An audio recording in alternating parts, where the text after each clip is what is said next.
The Lost Tomes of the Black Library presents Dark Sun by Gav Thorpe. Read for you by Farseer Iferia. A giant of iron and fire lit the shrine, bathing the walls with flickers of orange and red. Its eyes were dark embers, its flesh flamed beneath cracked metal skin. 7 figures stood bathed in the light, armored in plates of dark blue and black, heads covered with ornately horned helms. In gauntleted hands they held their long, broad blades, the edges of their claves gleaming in the ruddy glare. Behind them, in the shadows, lurked others, pale flesh and flashing eyes half glimpsed in the darkness. Another entered. She was clad as the others, though her armor was more ornate, her chosen weapons a pair of curving demi-claves that glittered with energy. "Fear," said the Klavex, her voice issuing as a low whisper from her helm. The word hung in the air as she paced back and forth in front of the immobile warriors. 7 pairs of eyes followed the Klavex as she strode from one end of the line to the other. They watched for any pause, for any moment of hesitation, fingers curling on the hafts of their weapons. "Fear drives us. Our entire existence is now predicated on a dread so utterly damning that we cannot name it. Our scattered kindred each are driven by this fear, even those who live in the dark city below." The Klavex, Nariman, stopped at the center of the line, 3 strides away from 7 deadly fighters seeking the merest moment of weakness. She was directly in front of Kolidaran, staring straight at him. Her words seemed directed at him, and he wondered if she knew of the ambition in his heart. Of course she knew, for it had been her own ambition and was shared by any that became incubi. "We do not refuse fear. We cannot forget our fear any more than we can forget to breathe the air. It is part of us." Nariman started to pace again, almost but not quite turning her back on her incubi followers. Kolidaran sensed Jarathi beside him, tense, but the warrior made no move. Like Kolidaran, Jarathi knew that the time was not yet right. Nariman was not truly unaware. She was simply testing them, teasing them. 3 strides was a short distance, but not great enough to attack and strike a clean blow uncontested. And it would take a single killing blow to defeat Nariman. Kolidaran had seen her fight, as had the others. He had seen the way she had cut down Siamnath and Langwinyor and Norianar. He had seen the Klavex butcher her way through orcs and humans and fellow Eldar. There would be no second strike. He could wait. Life amongst the incubi taught nothing if not patience. The time would come when Nariman was truly vulnerable, and then he would make his move. Not before. To face fear is true strength. The Klavex faced her followers once more, her tone conveying disappointment at their inaction. "We must embrace the fear and become one with it. An age ago our ancestors created a terror so profound the galaxy still shakes in dread. The faithless, the cowards, ran from that terror and hid themselves away on their craftworlds. Our kin in the dark city cower no less, using the pain and dread of others to mask their own." She paused again, silhouetted against the burning idol of Cain. For a moment her dark outline was swallowed up by the flames and smoke, seeming to become invested with the image of the war god. "We do not shirk from our fear. Let the misguided seek to shackle the gifts Cain gave to us. We do not shy away from our fear, the fear that we are creatures of deep hate and irresistible anger. This is not our dread. Our dread is to be meaningless. What we fear is the passing of a life without achievement, without import. To die and be consumed by the terror we created, without first making a mark upon the universe. That is failure. That is fear." Nariman stepped away from the idol, her demi-claves still raised to the guard position. "None of you are worthy," she snapped. "None of you dare to challenge me. Your fear of death overpowers you. It makes you weak." "To die on your blades is failure," said a Nethuin. "Wasteful." "Yet, if you are to succeed, if you are to become Klavex and gain your place and glory, you must dare it. Success cannot be gained without risking failure. Victory is the twin maiden of defeat. Death is the father of life.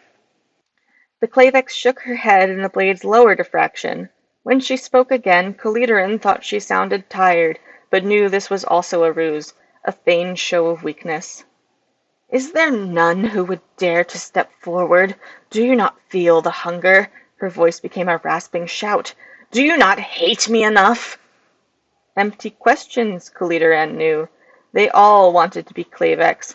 They all felt the hunger gnawing inside them, the source of that existential fear that Nariman spoke of. And they certainly hated her. Her berating, her bullying, her sarcasm and loathing were enough to wake hatred hot enough to burn like the idol of Cain. Her barbs to the pride of her warriors were a constant agony. But as the deaths of Siamnath and Langwinyor and Norianar had all demonstrated, Cain did not reward those who struck out in blind fury. Amongst the flame and smoke, Cain's heart was ice. The bloody hand had demanded the slaying to be cold and calculating. Kolidaran would die no other way. Embrace the fear and make it your own. Become the terror. Step into the... Something struck Kolidaran in the back of the head. He rolled with the blow, tumbling forward and turning at the same time. His attacker leapt forward, and Kolidaran caught a glimpse of Kisareth's face beneath the hood of his acolyte's cowl, the fire lighting up his snarling face and wide eyes. Kisareth kicked out, aiming not for Kolidaran, but for the haft of his clave. The weapon flew from the incubi's grasp and spun above his head. Kolidaran jumped to his feet, but too slow. The acolyte snatched the spinning blade out of the air. With quick steps, Kolidaran retreated a few paces, staying on the balls of his feet, ready to move again. I have your weapon, crowed Kisareth. He brought the clave up to the attack position, elbows out, right foot forward. Now I am incubi. You have it, said Kolidaran. Can you keep it? Incensed, Kisareth lashed out, a wild blow that Kolidaran easily ducked. The acolyte stabbed towards Kolidaran's midriff, but the veteran warrior had expected the attack and sidestepped with a laugh. You should not have wasted your victory with gloating, said the incubi. I shall be the last who laughs, snapped Kisareth, lunging again. Kolidaran backtracked, dodging the tip of the clave by a hair's breadth. He cartwheeled to his left as Kisareth came again. Stab and sweep and thrust all missed their mark by the finest margins. Kolidaran always a moment ahead of his attacker. The clatter of Kolidaran's boots and Kisareth's grunts were the only sounds to break the stillness. Eyes fixed on his opponent, the incubi lowered his left shoulder as if about to move in that direction. A momentary look of triumph gleamed in Kisareth's gaze as he swung the clave to intercept the dodge. It was a feint, a simple one at that, and Kolidaran shifted his weight and span to the right, moving past the end of the blade. He arrowed his straightened fingers into Kisareth's throat. As the acolyte gave a choked cry and stepped back, Kolidaran followed, grabbing hold of the clave's haft in his left hand. The incubi drove an armored knee into Kisareth's gut and brought his foot down into the side of his foe's knee in one motion, wrenching the clave from Kisareth's grasp as he fell. Another kick sent the would-be incubi sprawling to his back. Fear drove you to act in haste, said Kolidaran. He relaxed, the clave held to one side. The fear that no opportunity would come forced your hand too early. The Klavex's words bit deep, did they not? I regret nothing, said Kisareth, but his expression made his defiant words hollow. His eyes shone with tears as they fixed on Kolidaran's blade, and his jaw trembled as he spoke. No success without failure. Just end it. Not so easy. Not for you, said Kolidaran. You were the first to try and take my clave since I pulled it from Nathric's dead hands. May you be the last. He looked at the other acolytes who were still hiding in the shadows. Turning, he handed Giraffe the clave. There was no incentive for his fellow incubi to take advantage of his disarmed state. The Klavex was the object of their ambitions. Further words would only cheapen the lesson, so Kolidaran advanced on Kisareth in silence. The acolyte tried to turn and run, but his shattered knee failed him. Kolidaran stooped over his fallen foe, driving his fists into the acolyte's back, breaking ribs and bruising organs. Snatching up Kisareth by his robe, Kolidaran turned the youth to face him. With a few simple moves, The challenger was sent to the floor again, wailing, his broken arms trembling uselessly. Another flash of hands and Kisareth's right eye was gone, a bloody hole in its place. The acolyte's screams echoed harshly around the chamber. "Take him," snarled Kolidaran, pointing towards the door. His anger was not directed at Kisareth, not now that he had been punished. Kolidaran's ire was reserved for himself, for appearing vulnerable to the acolyte. Dump him in the Undercity where the Urgles will make sport of his flesh. A trio of acolytes emerged from the darkness and dragged away the screaming youth. Kolidaran retrieved his glaive and turned to Nariman. He raised the blade briefly to his face and then bowed. As he straightened up, he did not raise the tip of his glaive, but left it pointing at Nariman. He looked straight at her, and though it was impossible to see his expression, his intent was clear enough. She knew open challenge would never be made, and because he had stated his purpose, though the statement was silently made, she would have to be on her guard. It could be so tiring, waiting for that moment when another's ambition overcame fear, and she would make a mistake. Kolidaran was patient. He could wait. "Apologies for the interruption, Clavex. You were laboring some point about fear, I believe. Please, feel free to continue." The grand hall of the starship Astik rang with raucous laughter and terrified screams. From his vantage point at the head of the stairs leading to Shiadisis Hierarch's chambers, Kolidaran watched the warriors from the cabal of the Ascendant Spear making sport of their slaves. Some were made to fight for the pleasure of their captors, chained together and armed only with blunted knives to prolong the combat. Others suffered the attentions of Lika, Shiadisis's homunculus. She was busy inserting slivers of metal beneath acid-scarred flesh atop a blood-stained table at the center of the chamber. The least sophisticated simply beat and whipped their living possessions, creating a chorus of wails and howls with their blows.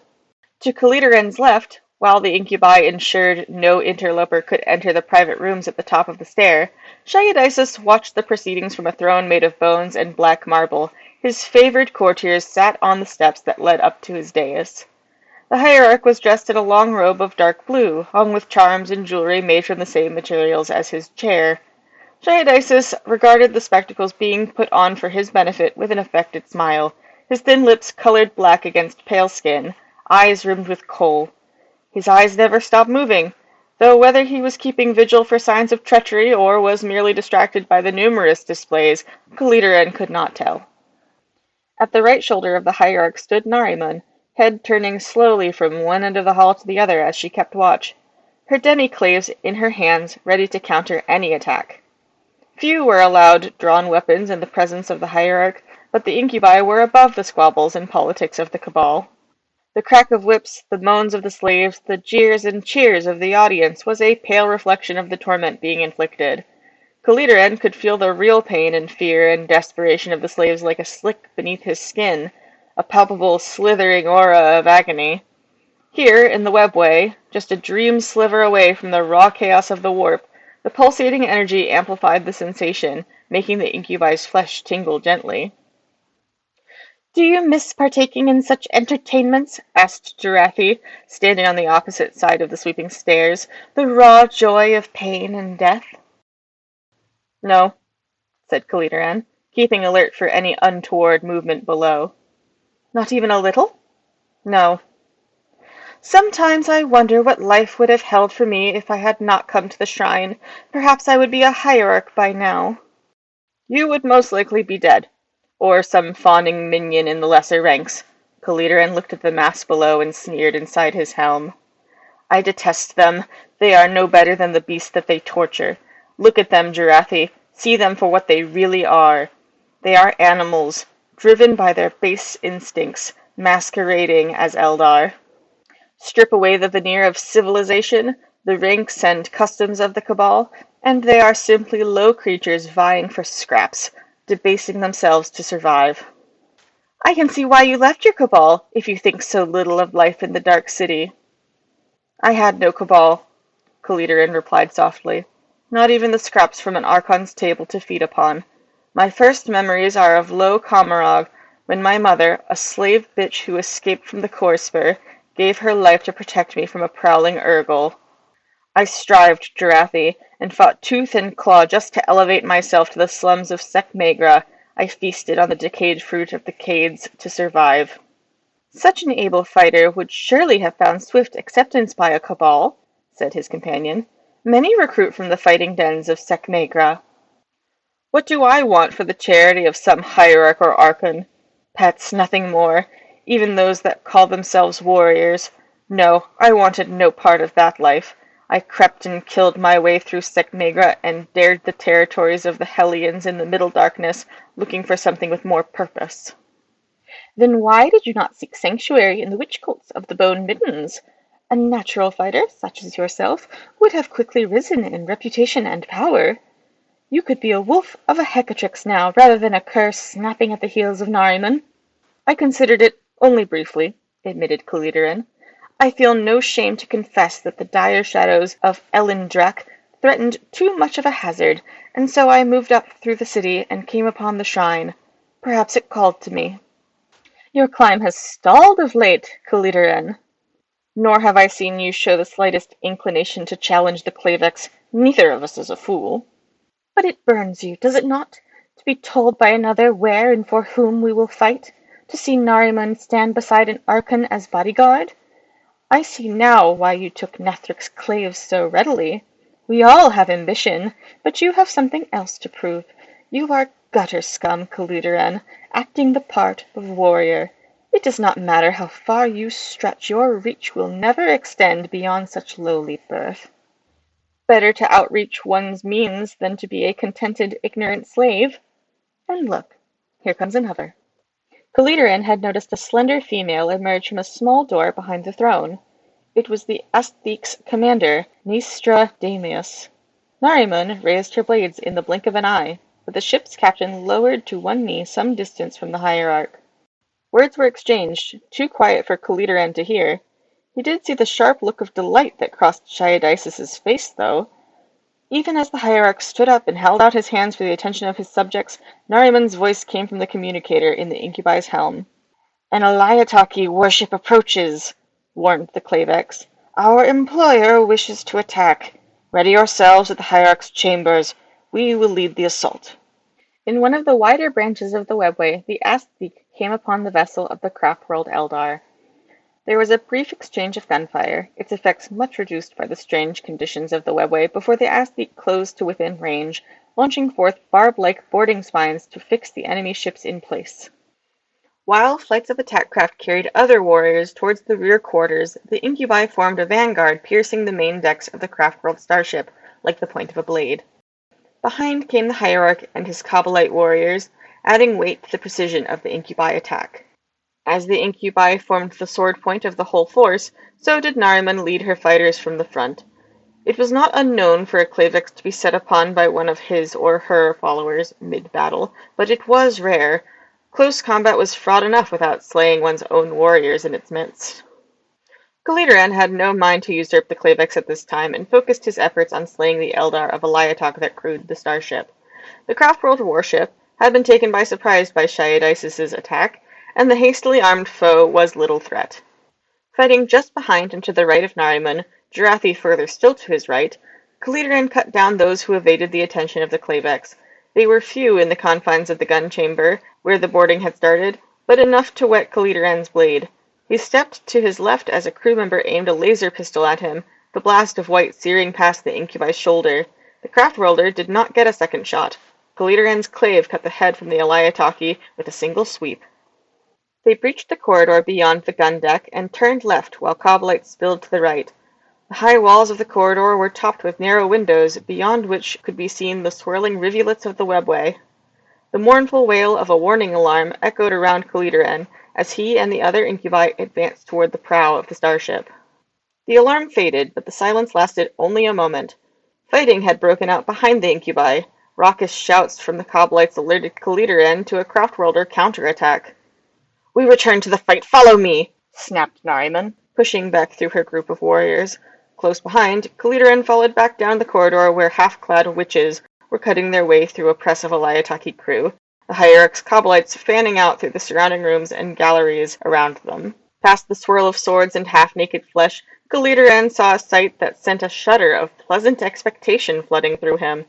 Warriors were assaulting the witch cultists, armored in overlapping plates of dark green, purring chainswords cutting, shuriken pistols rending.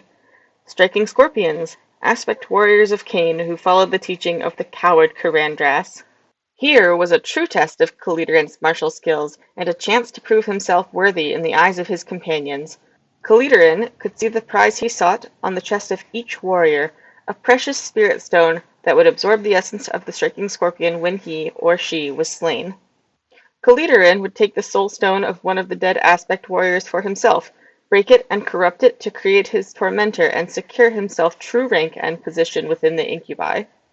Cutting down the last of the Alaitoc crew around him, Kolidaran chose his prey.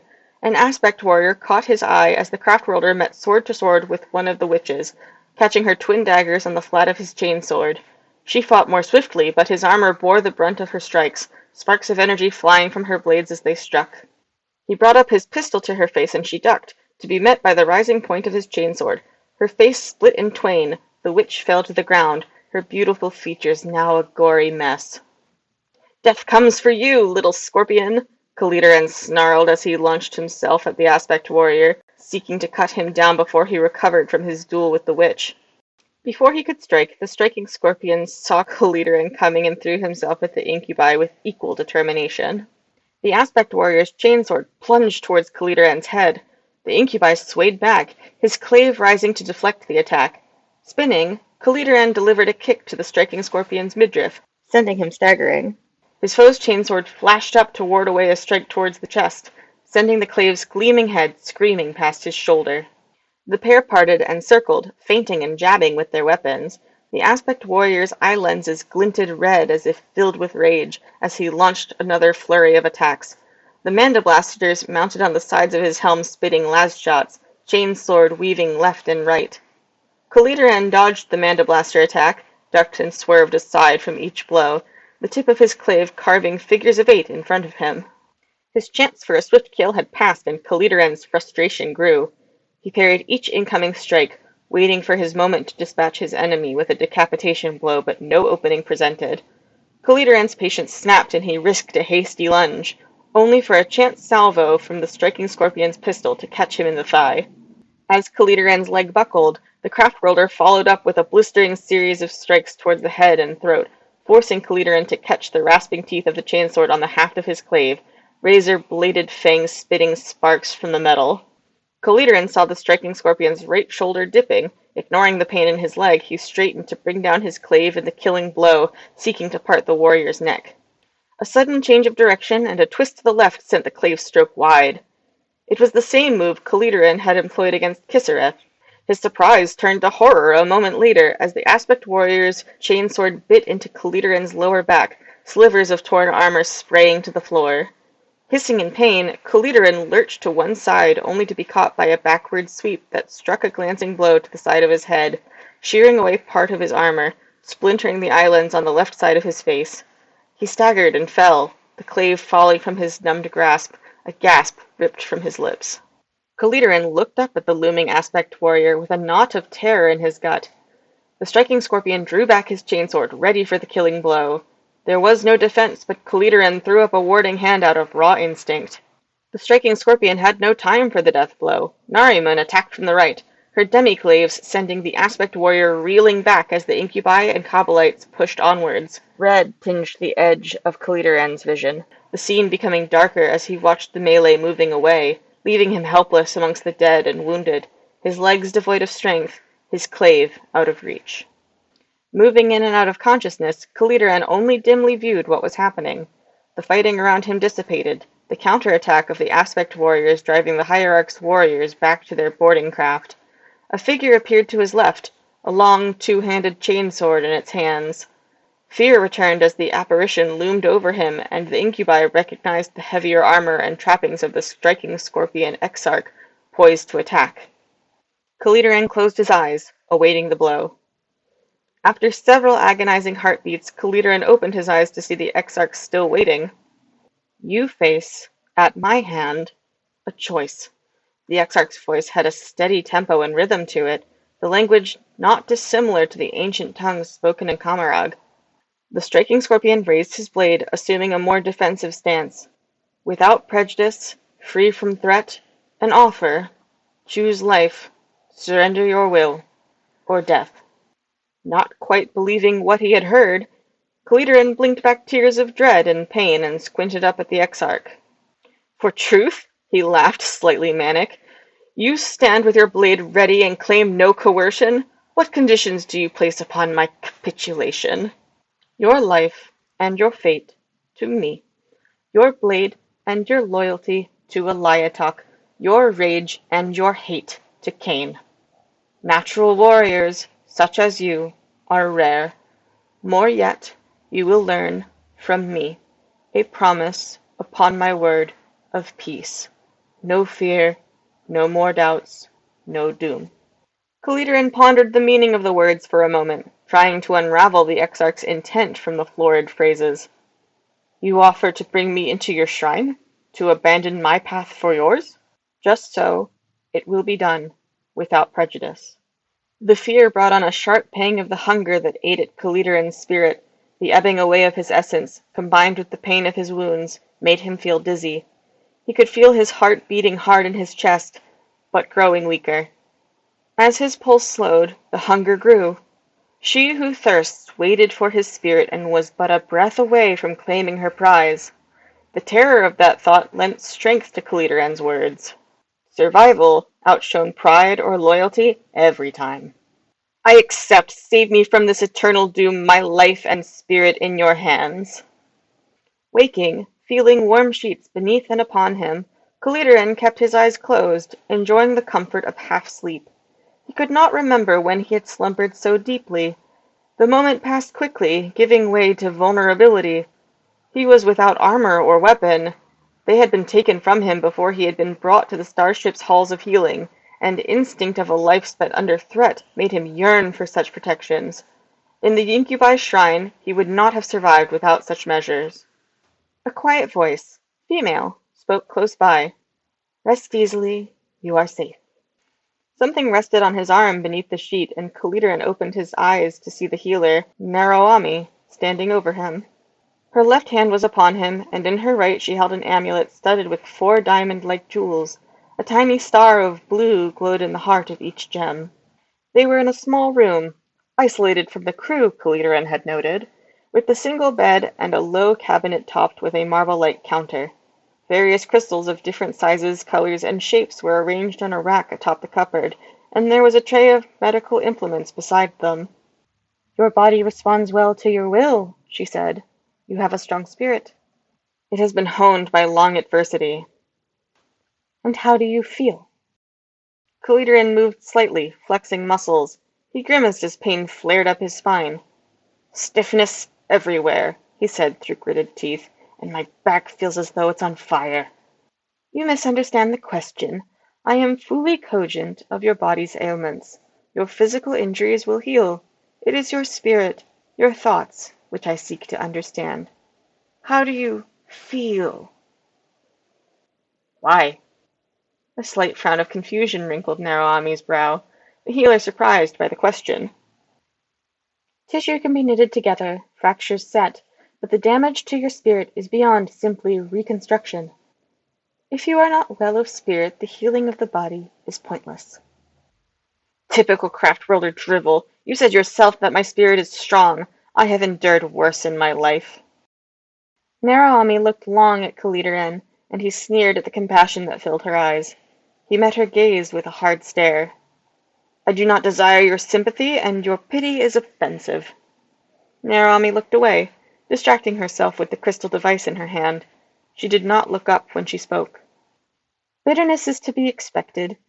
You have been touched by such darkness, and you do not understand the full extent of your peril. Peril? It would be pointless to heal me and then slay me. Even Craftworlders are not that stupid. When my body is repaired, what is your intent? I have no intent, nor does any other. The bleak lens through which you view the universe taints your perception, seeing enemies that do not exist. The Exarch, he said my fate would belong to him. That would be intent. Kanayanath, Exarch of the Hidden Death. He brought you to me, naked as you are now, and said nothing of how you came to him, nor of any bargain made. Then his words ring hollow. He promises me peace and then abandons me. He can do nothing for you as you are, but now I understand his meaning. As an aspect warrior, you can learn to control the anger and hate that defines you. You are Kamaragan. That much is clear from your speech and attitude.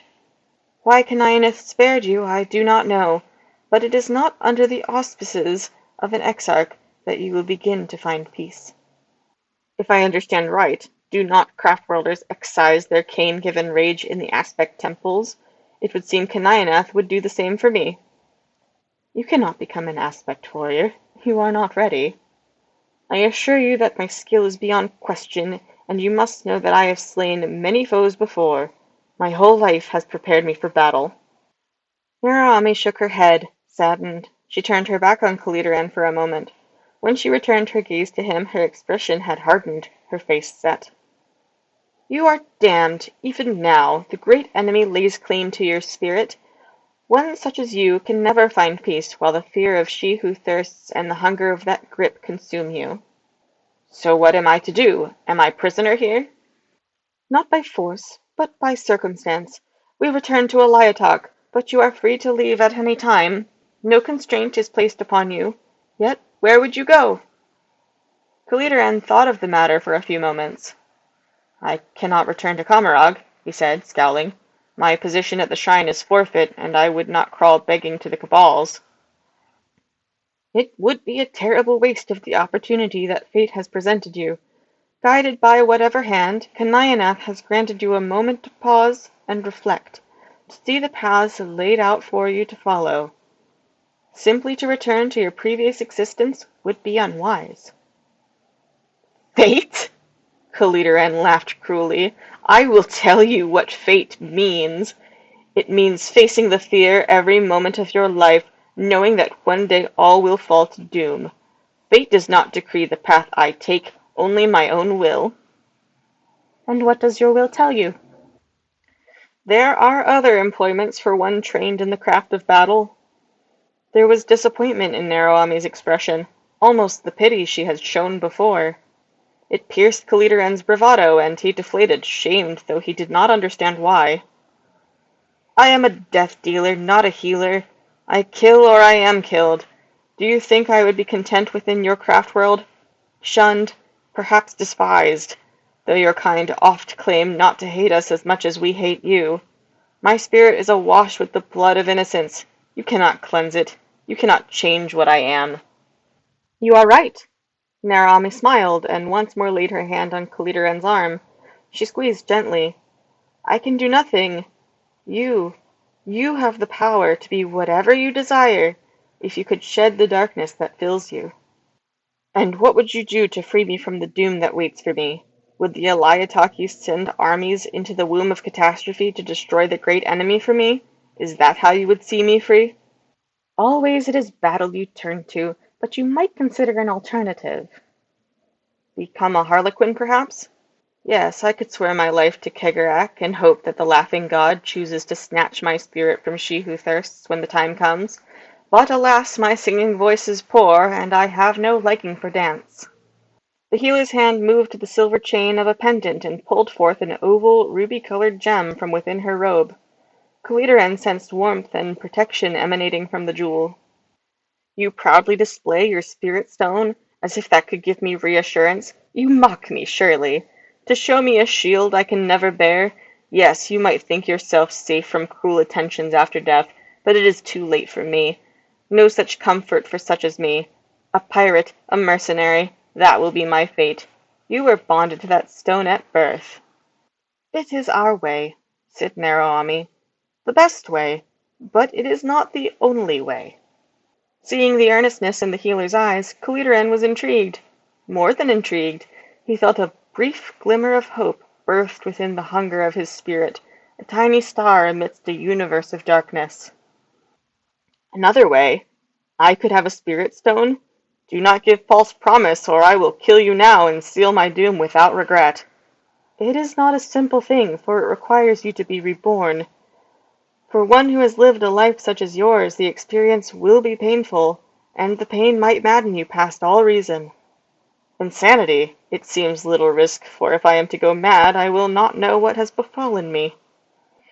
If the rebirth takes such a toll, there is only one outcome. For your own sake, you would be euthanized. And finally, here comes the threat. You would kill me if I fail? It would be a mercy, believe me. Kolidaran did believe her. Such was the sincerity that radiated from the healer. The choice is wholly yours to make. I offer only an option, not a short cure. Kolidaran's lip twisted in scorn, but it was more for show than keenly felt. The choice the Craftworlders offered, what Kanianath must have known would be presented, was tempting. More than tempting, it offered salvation, and the thought of it grew in Kolidaran's mind, growing stronger, and in growing, it soothed the hunger in a way that his cold ambition had never achieved. Insanity and death on the one hand, he said. On the other, a violent life doomed to end with damnation and my spirit devoured for endless torment. The fear returned as he spoke, like a chilling fog that crept out of his heart and caused his limbs to tremble. If he was to attempt the rebirth and fail, he would hasten eternal agony. But if he risked that... Suddenly he understood his terror in a different way. The lectures of his former Klavex returned to thought. Even as he had sought standing and greatness, it had merely been distraction from the dread in his heart. He realized how shallow, how empty, his existence as an incubi had been. He had learnt to survive, but in doing so, had given up any chance to truly live. Better a slim chance than none. I accept your offer, healer. The arrival at Alaitoc had been inconspicuous. Merami had taken him to the exarch Kanianath after the other warriors and crew had left. In the company of the shrine leader, he had been brought before a small cabal of other striking scorpion exarchs. The debate had been short and to the point. He must be accepted. Pupils are not turned away. It is not a choice. Kanianath stood in the chamber of autarchs with the 5 other striking scorpion exarchs. Beside the deadly shadow exarch stood the former incubi, eyes downcast, demure and silent. He wore a plain white robe from the halls of healing. Several spirit-aligning gems hung about his person to aid his recovery. He is the enemy, one of the dark kin. He cannot be one of us. The exarch, introduced as Cadonel, was vehement. This is no debate. I have made my final choice. I will not change it. What you say, it is true. He is yours, said the female called Liruieth, her voice quiet but firm. Watch him close. Tell no one. Work him hard. He will be silent. None but us shall ever know. A scorpion's secret, Kanianath assured them. Cadonel whirled away in disgust. Aranara stalked off without a word. The remaining exarchs nodded in compliance and departed. That went well, said Kolidaran. You will be silent, speaking to no other but me, until we are done, the exarch said sternly. Kanianath turned away. Kolidaran took a step to follow, and the exarch stopped to look back at him. You will remain here. Another will come to you soon. Prepare for rebirth. With an exasperated exhalation, Kolidaran sat on a bench and watched Kanianath depart. He looked around, his annoyance quickly dissipated by interest in his surroundings. The craft world, like the starship, was utterly unlike Kamarog. Here there was light everywhere. Sometimes dim and pale, but ever present. There were no shadows, he noticed, no dark places where mandrake or urgle might lurk. The chamber was not large, a small hall with arching ribs that formed a dome above him. Hemispheres set into the spars spilled their yellow light upon him, gently dappled to oranges and white that slowly moved and split and coalesced. It was quite calming, in a way. But the feeling of naked vulnerability returned as Kolidaran awaited the arrival of his next captor. He did not have to wait long before the portal sighed open, and a heavily robed figure stood in the doorway. She wore many rune talismans on necklaces and bracelets over her dark red robes, green and white tinted hair drawn back in an elaborate topknot to show a face that was slightly too narrow, the cheekbones too high to be considered beautiful, even by Kamaragan standards. Kolidaran stood up as the seer entered, for such she clearly was. I am Shyla Duril. I will be your guide for the rebirth.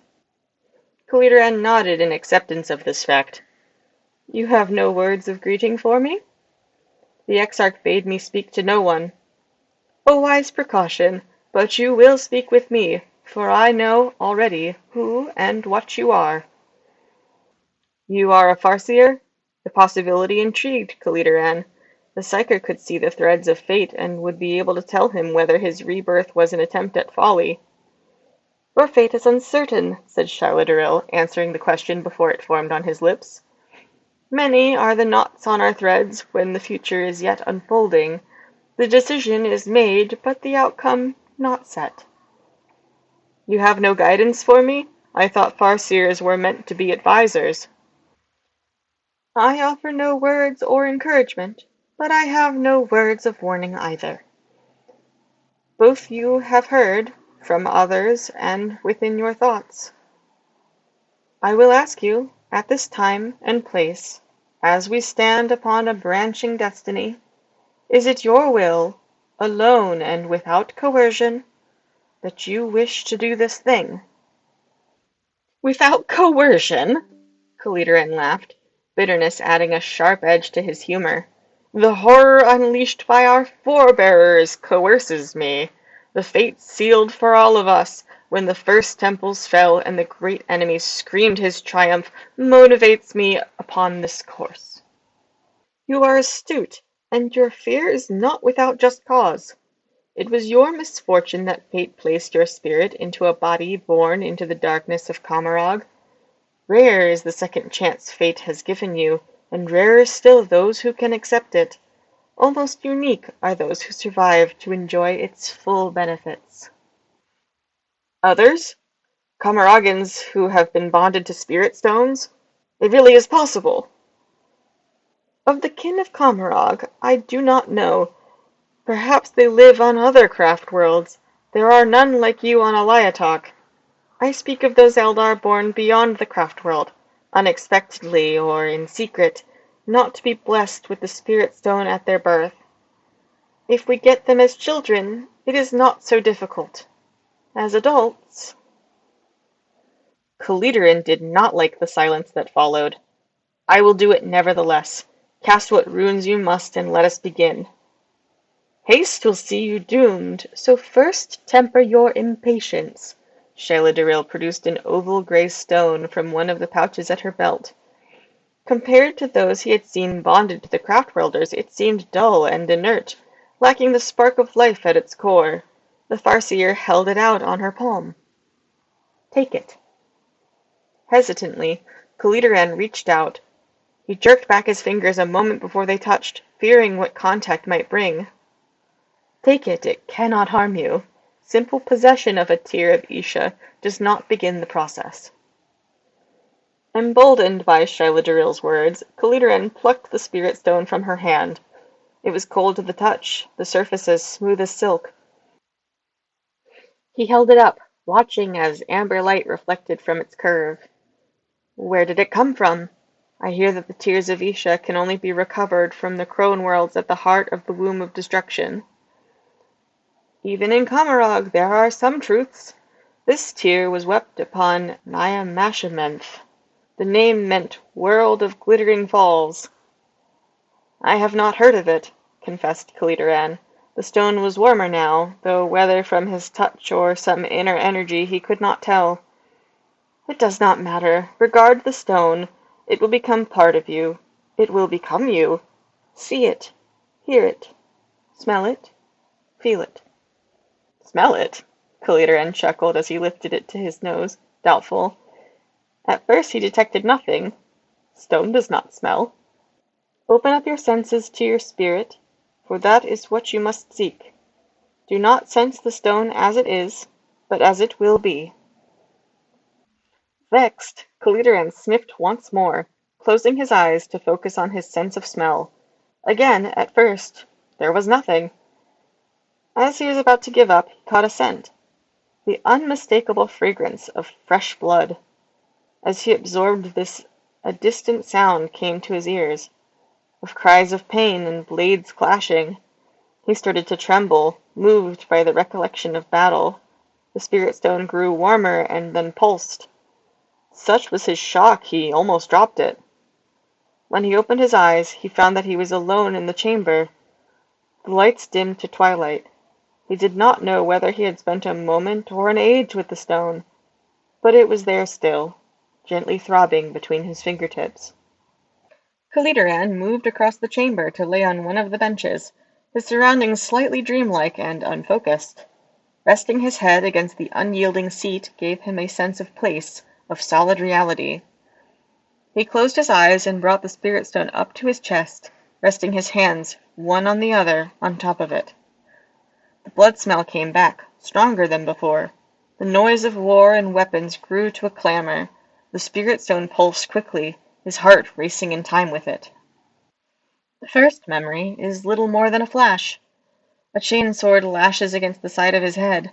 Terror fills him, wrenching out his heart and freezing his mind. Death is certain. The hunger consumes him, burning up his existence from within like a flame crawling along paper, leaving the ashes of damnation. Another battle. Humans scream and shout as the incubi break into their hovel. He leads the attack, cutting the head from the first woman and gutting the second. Too old and weak to be any sport for the hierarch, desiring prisoners for the fighting pits. The children are left for the Kobollites that follow in the wake of the shrine warriors. A male adult wearing the oil-stained clothes of a laborer swings a bulky metal tool at his head. He swerves from its slow arc, the blade of his clave slicing through the wrist of the man. He smashes the butt into the human's throat, knocking him to the floor, gasping and coughing. An armored boot to the side of the head silences the man's choking. The incubi sell their skills for the goals of others, but it is unsatisfying to subdue rather than kill. He wants to see the splash of crimson that signals the swift, efficient kill. He wants to witness that moment where life becomes death, when animate becomes inanimate. This battle is empty, only the panic of the humans providing a momentary cessation of the gnawing feeling in the base of his skull. Another has found an arcane-looking pistol and fires. A solid slug of metal ricochets from his armor and cracks into the low, poorly plastered ceiling, showering motes of dust. The human hastily reloads, cracking open the breech of the pistol, fumbling with clumsy hands at the bullets in his pocket. He wants to kill. The man is armed. It would be justified. He holds back, his bloodthirsty spirit raging against the colder, higher functions that turn the killing blow into a sweep that topples the man from his feet, the pistol spinning from his grasp. Clave held in one hand, he activates the shred net launcher attached to his forearm. Clinging, thorned tendrils envelop the scrambling human. The prey tries to writhe free, but his movements only make the shred net constrict. Soon the barbs digging into the man's flesh, tipped with paralyzing toxins, cause him to fall still rather than suffer more pain. He moves through the household, but it is empty of more prey.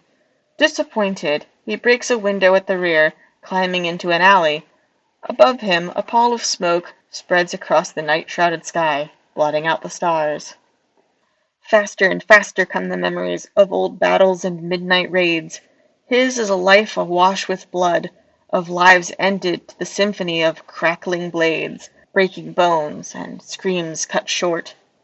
They come so fast they become a blur, a nauseating strobe of violence and mayhem. Nathric is lax, paying more attention to Asanakit than to him. Asanakit has been too obvious of late, prowling like a caged animal, watching every move of their incubi masters with starved eyes. Nathric turns her back to him to keep an eye on Asanakit while the other acolyte polishes the trophy badges hanging from the ceiling on strips of tanned alien skin. He strikes, using the moment of vulnerability to ram a spike of bone into the back of Nathric's right knee, just as he planned while he sharpened the stolen femur in his cell. Thinking and dreaming and waiting patiently, Nathric buckles. In a moment he has his arm around her throat, wedged tight between chestplate and helm. With his free hand he catches the haft of her clave as Nathric tries to swing it over her shoulder. A kick to her injured leg causes her to fall further, and he twists, wrenching the weapon from her hands, even as his arm tightens on her throat. He jerks her head to one side, feeling vertebrae cracking, her windpipe collapsing.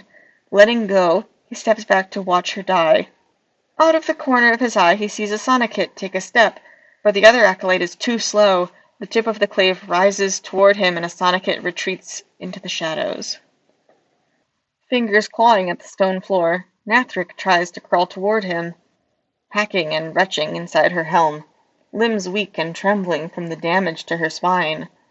It is taking too long, though the ebb of despair that flows from the defeated incubi is like a gentle, cooling breeze soothing the hunger within. He wants that moment of death. With a casual flick of the clave, he parts the artery at the side of her neck and watches as rich blood spurts onto the floor he had been scrubbing only moments before. He raises the clave above his head in triumph. He will clean floors no more. He is a slayer. He is incubi. The archway is forbidding, but no greater obstacle than those he has already overcome. Inside is sanctuary. The ancient runes above the portal mean nothing to him. He cannot read or write. Yet there is something in the other designs, the blades and flames and burning skulls, that makes it clear that sanctuary will not be granted easily. He crosses the threshold, the pain in his gut, the gnawing and churning of the hunger like acid in his veins. He is swallowed by shadow for a moment, and presses on. 3 steps more, he forces himself out into a broad courtyard. 3 hooded and cloaked youths confront him. "You are not welcome," says one. "This is a hall of pain," says another. "Turn back," says the third. No. He manages to whisper through cracked lips, his tongue and gums as dry as ash. He can do nothing as fists and feet pommel him to the ground, pounding into flesh, bruising and breaking. All he has to do to make it stop is crawl out into the archway again. He cannot. He will not. The beating stops after an eternity of mind-numbing pain. A shadow falls over him, and he looks up to see the Clavex, her blades drawn. She smiles, the expression more sinister than anything he has ever encountered before. She steps aside and points one of her demi-claves towards the door on the other side of the courtyard, a silent welcome. The gnawing starvation in his gut is nothing compared to the wrenching abyss within his spirit. But he must eat. The sluggish waters of the Cades gurgle past, swirling into eddies beneath the piles of the bridge. From the darkness, he sees what he needs washing along on the current. It catches on the line he has strung beneath the span and gently turns in the water, coming to rest against one of the ornate pillars holding up the bridge. He waits, checking the darkness with ears and nose as much as sight. Urgles frequent these parts. There is nothing. He steals from his lair and drags the corpse out of the water. It is good. A human, body marked by lash and brand, tossed from the heights of the towers above the Black River. He cannot light a fire to cook it without drawing attention, and such is his famished state he cannot wait to drag the body to a safer den. He sinks his teeth into the raw flesh. And finally, a single tableau etched deep into his memory, buried so far beneath the blood and pain, it had never before surfaced. His mother stands over him, her knife rammed into the mouth of the rearing Urgle. The creature's scent pits flare while dark blood cascades across her pale skin. From her back jut 3 sword-like claws, and her life fluid sprays down upon him. It is here the fear begins. It is here that the pit in his essence opens up, revealing the doom that awaits. Death. Damnation. There is no innocence lost, for he was condemned at the moment of his birth. With recollection comes a haunting feeling, worse even than the starvation of spirit that has plagued his life. It is like 1,000 daggers in his mind, 1,000 razor edges slicing his thoughts, 1,000 despicable deeds reflected in each shining blade. Despair, hate, anger, lust, all are washed away as his life flows from the wounds, to be replaced by an excruciating ache. Guilt. White, brilliant light blinds him. The daggers turn to shards of crystal in his spirit, their touch like the frozen wastes of the void. Like a healer drawing venom, the crystal splinters soak up the guilt and the pain, and the fear. But the pain is too much. He is lost. Without the hunger, without the dread, he is nothing. He does not want to be obliterated, but the crystalline hooks in his essence will not release him. Like the shred net, they grow tighter the more he struggles. He pauses, gathering his strength for one last effort, to rip himself free from the terrifying claws that rend him. In that moment he finds clarity. There is more than war and hate and pain. There can be peace. He must surrender to it. He has never surrendered in all of his hard life. To live is to fight. To exist is to know agony. He cannot succumb, but he must. He feels sorrow, a sorrow so deep it would drown worlds, the tears of Isha raining down upon a doomed civilization. A goddess mourns for the loss of an entire race, her children dragged into damnation by their own greed and desires and selfishness. It is then that he understands. He knows why a she-bitch of a slave would give her life for a mewling infant that is more burden than boon. He knows why the hunger can never be sated by blood, and why the pain will never remove the stings of his doom. And then he gives up, setting his mind free, letting his spirit soar into the light, allowing himself to relinquish the fight. He capitulates entirely, trusting to the love of a mother and a goddess. Opening his eyes, Kolidaran found that the chamber was filled with light again. The stone upon his breast was warm to the touch, filled with a deep blue light that gently waxed and waned with the beating of his heart. And then he felt it, or rather did not feel it. The emptiness, the hunger and pain had gone. He cradled his spirit stone like a child and wept. When Shailaduril returned, Kolidaran was sat with the spirit stone in his lap, entranced by its ever-shifting patterns. He was rapt by the thought that this stone could protect him from the hunger, from the doom of the Eldar. "You are whole and sane, I see," said the Farseer. "Your sight is not in error." "How do you feel?" Kolidaran had to think for a moment. Content, but strangely restless. "The rebirth is only the beginning of your new journey. That which we have practiced since childhood, the control of memory and emotion, the exercise of discipline and order, will have to be learnt. But it is a good start." The Farseer sat next to Kolidaran and handed him a silver brooch, the center inset to take his spirit stone. He accepted the gift without word, slipped the stone into place and pinned the brooch upon the breast of his robe. "From here you will go to the Shrine of the Hidden Death, and receive teaching from Kenayanath to take power over your hate and anger. When you have trodden the path for the first time, you will be truly of the Craftworlds, and this life will begin anew, refreshed with each new path you tread." The seer gave him an intent look. "Your past life is gone, and your Kamaragan name with it. The individual that you were is no more. You need a name by which you will be known on Alaitoc." He had already considered this. Kolidaran was a creature of his memories, another person entirely, though they shared a past. Yet something of that Kamaragan love of irony remained and influenced his choice. He had heard Naroami use it several times while he had been convalescing. It meant spirit of the wind, and was a Craftworlder term for those that died without a spirit stone to guard them. "I shall be Bekareth," he said.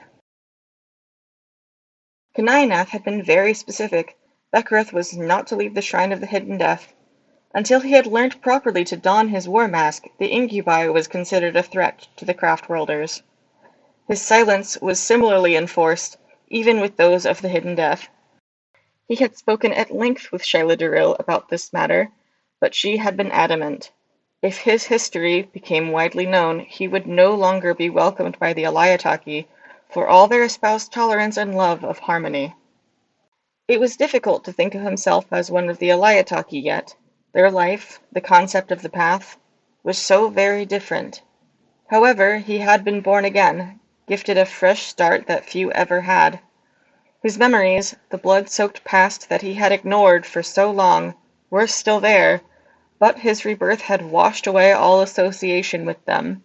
It was as if he looked upon another, when he delved into his recollections, watched some other gutter child drag himself up from the filth to become a savage killer. The disassociation was not total, so he had been warned. His hate, his anger, the things that had shaped Kolidaran still drove Bechereth, though his detachment now allowed him to see their influence and the destruction they had wrought upon his spirit. Yet such emotions still had their uses, and when the Hidden Death had been called to war, Bechereth had been called with them. So it was that he found himself again in the midst of strife and death. Clad in new armor, he now stalked the galleries of a human ship, killing all in his path as he had done countless times before. Now he fought alongside Kanianath and the Hidden Death, a member of a team, not a group of individuals, and it felt good to share in the slaying. It seemed strange to wield the chain sword and pistol of the striking scorpion rather than his clave, but many of Kanianath's lessons in battlecraft had echoed sentiments first delivered by Nariman: the swift attack and quick kill, the superiority of feints and misdirection, the supremacy of the hidden strike. All that was required was to master the same techniques with these new weapons. The humans were unwittingly transporting worshippers of the dark gods, he had been told, and posed a threat to the future of Alaitoc. As he slashed his chainsword across the face of a flat-nosed crewman, Bechereth did not care for the reasons why he was here, only that he could give vent to the nascent hate that still resided within. He had feared that the Spirit Stone would have robbed him of his zeal for slaughter, but now he was given free rein to unleash the bloodlust with the full force of something he had never felt before: righteousness. As he cut down another human, he knew that he was far from finding peace, but at least there was no more fear. Thank you for tuning in to this episode of The Lost Tomes of the Black Library. This has been Dark Sun by Gav Thorpe. Please don't forget to like and subscribe if you wish to stay up to date on the latest transmissions.